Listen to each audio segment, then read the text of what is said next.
Assalamualaikum warahmatullahi wabarakatuh. Waalaikumsalam. Shalom. Shalom. Selamat siang untuk kita semua. Saya mohon waktunya sebentar untuk dapat berbagi praktik baik yang sudah saya dapatkan di Hotel Sulcia pada tanggal 16 sampai dengan 19 September 2025 ini berkaitan dengan kegiatan fasilitator daerah, bimbingan dan konseling. Namun sebelumnya Bapak Ibu izin menyampaikan saya berdiri di depan ini bukan karena saya hebat, namun sebagai proses belajar bagi saya untuk lebih baik. Bapak Ibu disilahkan berdiri di tengah.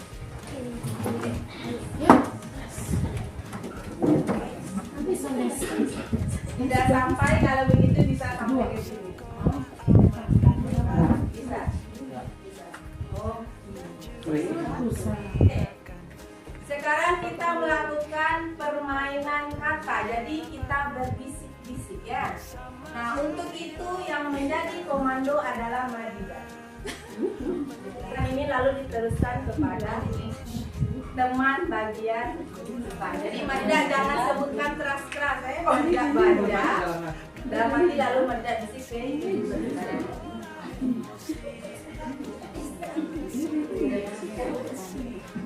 Sudah? Tidak bisa. Dimulai dari hitungan ketiga, Madida.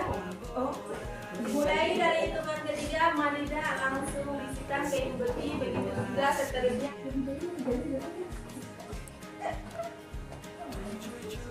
Oh.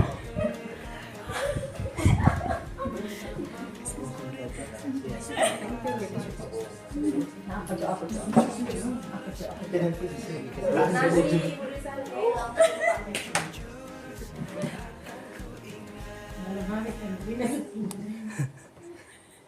Itu panjang kayaknya. Andi berat.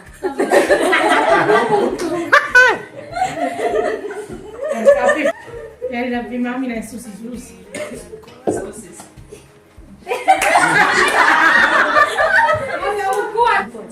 Coba Mami keras-keras sosialisasi bimbingan konseling padahal Susi salsa punya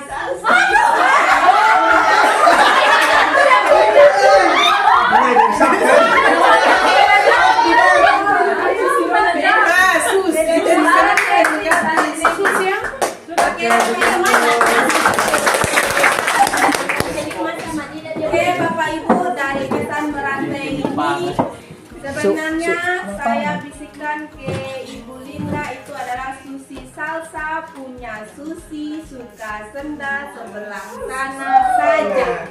Kira-kira di bagian mana yang berubah? Dari awal. Apa yang bisa kita petik dari hasil yang tadi? Penyampaian informasi itu harus lebih benar dari awal Oke, penyampaian informasi harus benar dari awal. Bapak Ronald?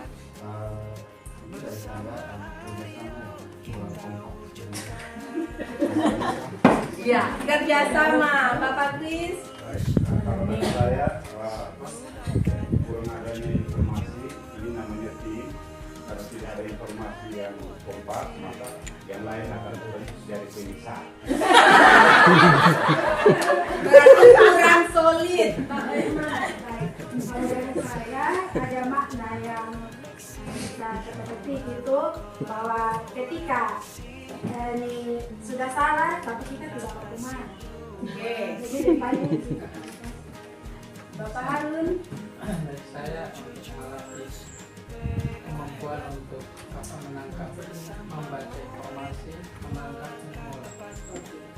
Baik, terima kasih kawan-kawan. Yang paling utama yaitu bangun kolaborasi dengan konsentrasi.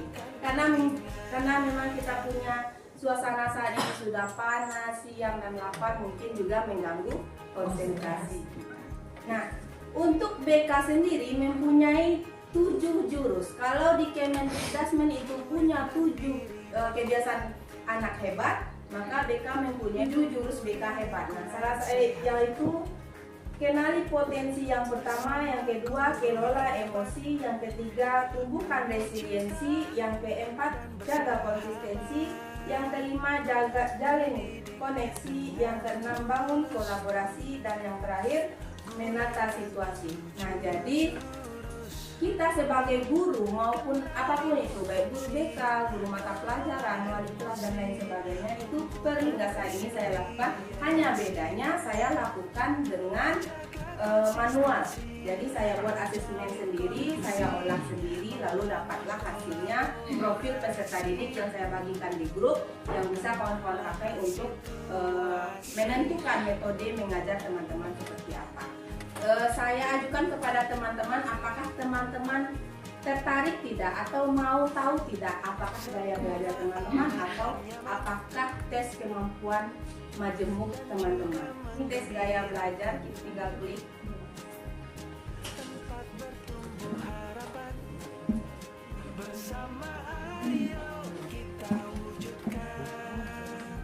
Atau jaringan yang tidak bagus.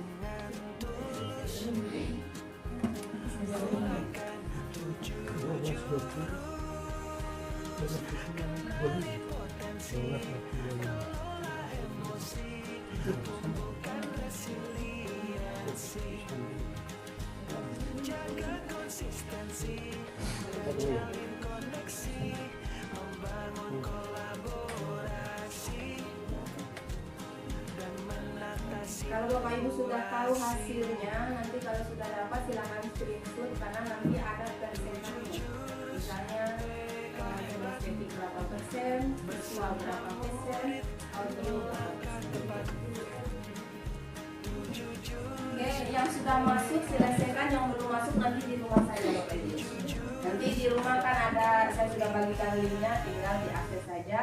Pesan saya kalau misalnya sudah dapat hasilnya silakan di screenshot nanti berapa persen, seperti kinestetik Bapak Ibu berapa persen, audio berapa persen, visual berapa persen, karena yang paling banyak itu yang menentukan gaya belajar Bapak Ibu sendiri.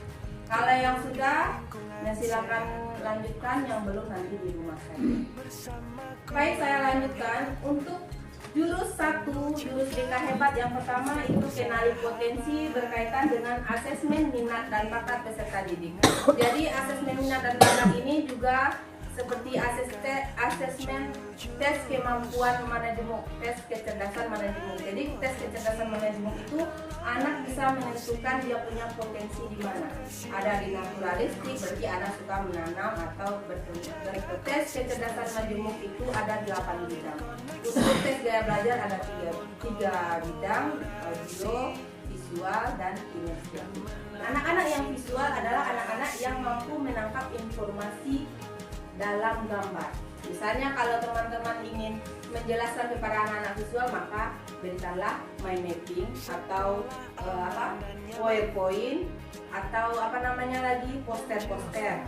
Kalau untuk anak-anak yang audio, mungkin kawan-kawan menjelaskannya dengan misal bernyanyi atau bisa dengan cerita. Untuk kinestetik maka praktek. Kalau misalnya tidak bisa praktek, maka suruh anak ice breaking dulu. Setidaknya anak itu bergerak dulu baru dia bisa menangkap informasi. Lalu yang kedua, kelola emosi, yaitu pembelajaran sosial emosional. Pembelajaran sosial emosional itu bagaimana anak menyadari lingkungan sekitarnya. Jadi bukan mengenai pribadinya sendiri, dia juga mampu mengenali lingkungan sosialnya seperti berempati kepada orang lain. Maka kita di sekolah ini bagaimana cara kita membangkitkan anak itu agar tidak terpuruk, agar keluar dari keterpurukan itu yang dinamakan daya lenting atau tumbukan resiliensi. Lanjut yang keempat, jaga konsistensi atau kebiasaan berkesadaran. Sekarang saya sering tanya, kenapa kamu terlambat? Bu, saya tidur setelah. Bu, rumah saya jauh. Bu, saya bangun terlambat.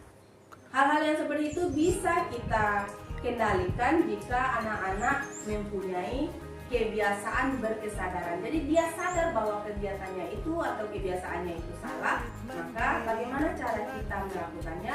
Yaitu dengan jaga konsistensi. Setidaknya seperti yang Kemendikbud menjelaskan itu 7 kebiasaan anak Indonesia hebat itu salah satunya adalah bangun ke tidur tepat waktu. Kelima, jalin koneksi atau komunikasi empati. Nah, kita sebagai guru itu teman-teman, kalau misalnya anak kita sudah mempunyai masalah di luar, kita jangan tambah lagi. Lalu selanjutnya bangun kolaborasi atau kerjasama multi pihak. Nah, kita peserta didik, kita punya tujuan itu peserta didik. Lalu ada guru wali, ada wali kelas, ada guru BK, siswa. Nah, tujuan kerjasama multi pihak itu teman-teman untuk anak-anak itu mampu menjalankan kehidupan sehari-harinya tidak terganggu. Lalu untuk menata situasi lingkungan belajar aman, nyaman, dan menggembirakan itu perlu juga kita bangun sebagai guru mata pelajaran, guru BK dan lain sebagainya yang disebut dengan kerjasama multi. Nah, yang namanya metode ARKA, aktivitas refleksi konseptual aplikasi. Ketika awal mula tadi saya melakukan ice breaking itu berada di pihak aktivitas. Dari timbulnya refleksi itu maka kita lanjut ke konseptualisasi. Maka seperti ini, konseptualisasi itu adalah menyampaikan materi setelah adanya refleksi. Lanjut ke aplikasi. Nah, ini yang diterapkan sebenarnya ini untuk guru. Itu konsep ARKA yang harus kita sebagai guru laksanakan kepada siswa. BK itu mencakup 4 aspek. Yang pertama, pribadi anak-anak. Ya, mengenai dia dengan temannya, mengenai dia dengan lingkungannya, mengenai dia dengan bapak ibu guru. Lalu belajar, bagaimana nilainya lebih baik lagi. Lalu karir. Nah, untuk kelas 3 ini saya terapkan karir. Maka itulah peran BK. BK membimbing anak-anak untuk tahu di mana posisi karirnya masing-masing. Dan begitu saja kawan-kawan, saya mengajak kawan-kawan untuk kita bernyanyi sejenak. Oke kawan-kawan, boleh gerak kiri ke kanan dengan tepuk tangan sambil bernyanyi. Oke, mulai 1, 2, 3.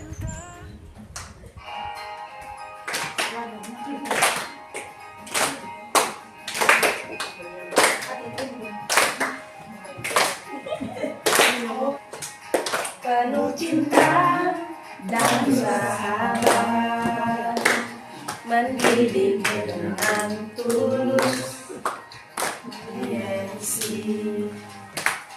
jaga konsistensi dan jalin koneksi, membangun kolaborasi dan nyaman, dan juga menggembirakan.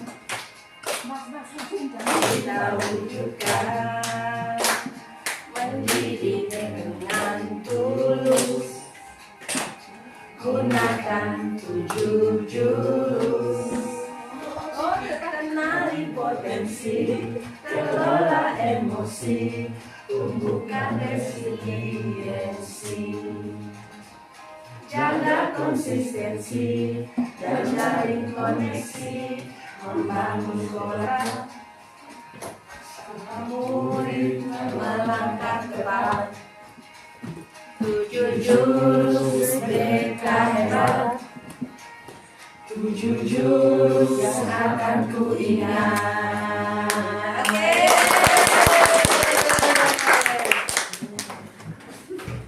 Oke, baik teman-teman, silakan duduk. Oke, sekian dari saya. Mohon maaf banyak kekurangan karena juga saya masih belajar. Terima kasih waktunya teman-teman dan sekian.